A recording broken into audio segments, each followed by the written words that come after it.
Salaries and Remuneration Commission now wants the ratio of basic salary to gross salary in the public service capped at 60% as a measure to tame the runaway wage bill, which currently stands at 827 billion shillings.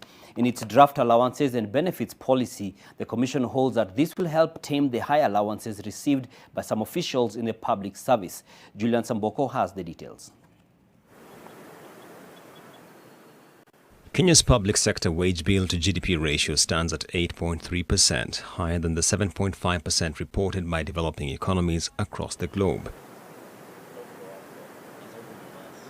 This means Kenya is spending a lot more than its peers in compensation of public servants, effectively crowding out expenditure on capital projects. Ever since its inception, efforts by the Salaries and Remuneration Commission to tame the public sector wage bill have not yielded much, and now the Commission is proposing a ceiling on the proportion of one's basic salary to gross salary. We've got allowances which today amount to 48% of the wage bill. There is a lot of pay allowances that is compensating for what is already compensated in basic salary.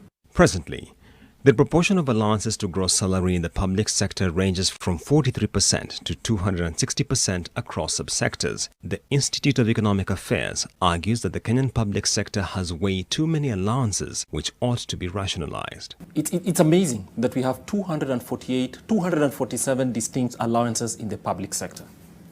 247. I mean, that number in itself just tells you that something is wrong about the design of the wage structure, because it means that anybody can sit in their office and find one way or the other to claim an allowance in addition to their wage.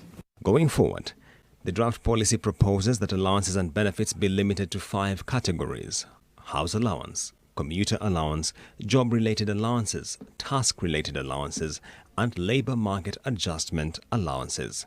The public now has until the 31st of March to submit comments on the draft policy. Julian Samboko, NTV.